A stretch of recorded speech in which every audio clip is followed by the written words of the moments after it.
Hi, so my video is going to be about cesarean sections, and it's going to be for people who are looking to have one, scared of it, or just want more information. So hello everyone. If you're talking to me, then you're interested in cesarean sections. We're going to go through what a cesarean is, why someone might have one, and what your post-operative care and healing may look like. So it's just another form of birth. It's often called a C-section, and where the infant is removed from the abdomen of the birther using an incision. So they're a great thing. They're used to save hundreds of lives every year when they're used correctly. Now there's many reasons why someone might have one. So they might have it because the placenta is blocking the opening of the cervix and the baby is unable to be born vaginally. It might be because of the position of the baby in the uterus. The baby might be sideways, transverse, or head up, as in a breech birth. Or they might be too large. The baby might be too large to be born through the vaginal opening. Or they might have a physical limitation. The birther might have a physical limitation and be unable to birth. Or they simply might choose to have a C-section. In some countries, people choose it for cultural reasons, fear, they want a specific day, they have a multitude of reasons. There's also one where the doctor feels that it's the best option for the birther, as the birther's been laboring a long time. And this can often be signaled as failure to progress, and it's called an emergency C-section, but really a true emergency C-section is what we call a crash cesarean, which is where the doctor is making the best choice for the birther and the baby to save their lives. And sometimes the birther will be unconscious during this. They will be sedated because the epidural won't be able to have enough time to take effect in this instance. So the best way to make sure that a cesarean is right for you, if you're being offered one by your physician, is to use your brain. And so in your handouts, there's a sheet here that we'll go through, and basically it's just, this will work for any type of procedure, not just a C-section. So the B is for the benefits. What are the benefits of the procedure? R is for the risks and what they may be to the birther and baby. Alternatives is the A, so what other options do we have? The intuition is the I, so what does your gut tell you? Usually that's always the right thing. And what happens if we do nothing and we just wait a little bit longer and see what are our options with that? So this will work in every instance, and it can be done very quickly. And just making sure that those options you're given, you're making the best choice for yourself, because it is body autonomy what we want to protect, to make birthers have the best birth that they can have and make them comfortable with their choices and options. So we're going to go over typical cesarean, and although these are changing, they have definitely come a long way. They're still major surgery, but they are considered common routine surgery and very safe. So in Canada, about 28% of babies are born every year through cesareans. And during this, what will happen is the birther will be given an epidural to numb them from about chest or just about beneath their chest down. And they'll be given an IV for fluids. After they are numb, they're given a catheter, which to drain the urine. And the birther will be laid down on a surgical table. They may have their arms out to the side, although sometimes you can request to have one hand free, and the other is needed to measure oxygenation as well as for the IV. There will be a blue drape that's usually put between the chest and the belly of the birther, and this is to create a clean surgical field on the other side, as well as some people don't like to see what's going on, so it's a great visual barrier. The birther will be wearing a hospital gown as well as have a covering on their hair, and they will probably be asked to remove any clothing, any jewelry, just making sure that those items stay safe and that they don't get lost. So during the procedure, the birther won't feel any pain. They will feel pressure. They can feel tugging.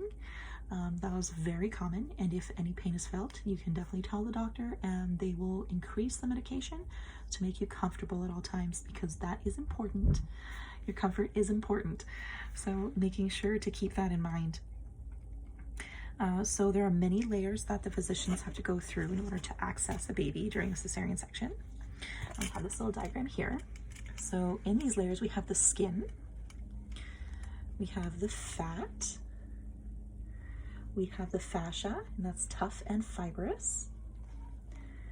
We have the abdominal muscles, and that is not cut, it's just separated. There's the peritoneum, which is thin, transparent, and cut vertically. We have the bladder, which is moved down, and then we have the uterus. After the uterus, we have the amniotic sac, and after that, we have the baby. So that is definitely why it is a major surgery. In order to access the baby, the doctor has to go through all of these layers, pulling them down, going through them, pulling down the bladder, getting to the amniotic fluid just to get to the infant. So that's a lot. And it's really important for people to remember that it is a major surgery because of that.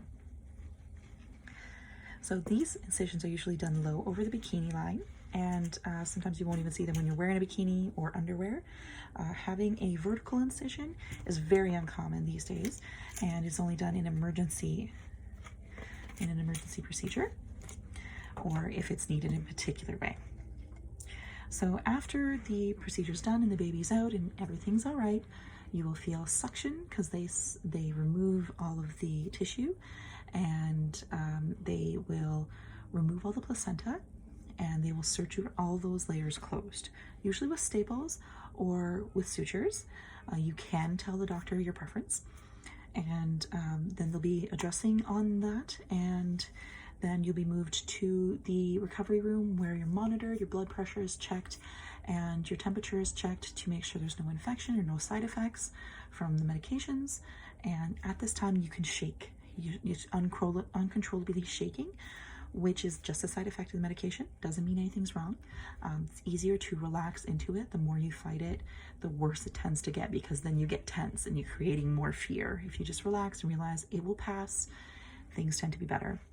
Also, asking for a warm towel or warm blanket can really help kind of keep the shaking to a minimum, keep you nice and warm. So basically, to make it more comfortable for birthers, we can do a few things. We can ask for the lights to be dimmed. Sometimes that's possible because it can be very bright. We can ask for the physicians to introduce themselves in order to feel like less of a number. We can't help the smell in the surgical field because it usually smells of disinfectants, but that is something we just kind of have to live with on that side. You can sometimes ask for a clear surgical drape if you want to watch your baby being born, if you're not squeamish.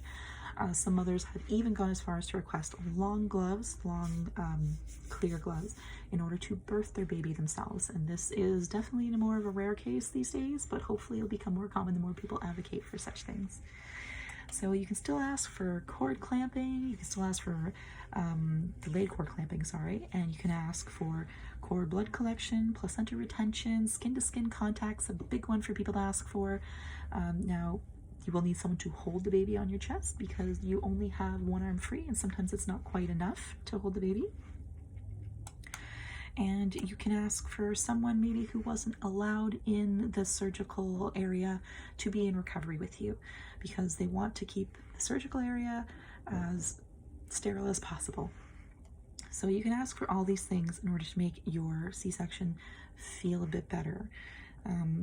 As for when it comes to your healing, you can ask for basically to make sure you keep up on your medication. I know that some people don't like to take painkillers, but sometimes when it comes to C-sections, I mean, it is a major surgery. And if you take longer healing because you're stressing yourself out and you're pushing it, can make things much worse. So keeping up on that is also a great thing for your support person to do. They can make sure to keep track of all that for you. And if someone tells you that something is just policy, you can ask to see the policy. And sometimes this will ignite change, and speaking with your doctor is the best way to do that. So basically making sure those options are yours, and you can always change doctors if you need to. You can change nurses if you have to. You can ask for the things you want in order to have that autonomy that's so important to everyone, to have your birth experience be the best it can be for yourself. Now, afterwards with healing, sometimes it's really great to have a belly binder in order to keep everything kind of in, because you can feel very vulnerable.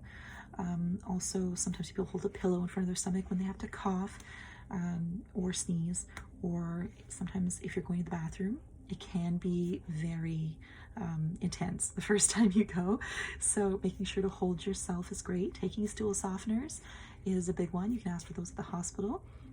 Usually they won't let you leave until you've either passed gas, urinated, or had your first bowel movement, one or the other. And after all of this, you're still going to have your baby. It's still going to be great.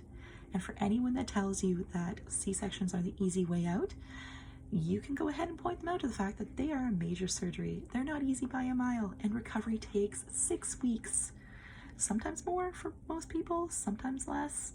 But in that time, you can't lift things that are heavier than your infant. You're not even supposed to drive in some instances.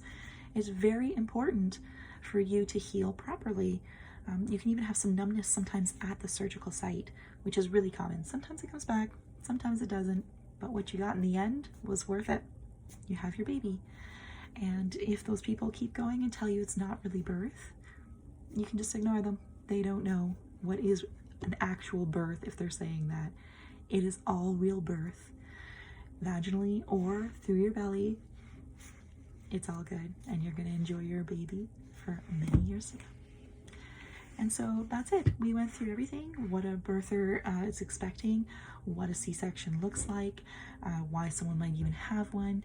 There are plenty of places for more information. We have the handout as well. If you're looking to have a VBAC after a C-section, you might have, it's still an option. If you want to see if it's right for you, you can start at the Ontario College of Midwives. They have some great work here to go ahead and go through to make sure that it's the best option for you. And you can bring this to your doctor. And also Evidence-Based Birth has great podcasts and papers, and they cite studies on exactly what's great for you. So don't let anyone tell you that it's the easy way out, because it's your birth. So take charge of what you want. Take care.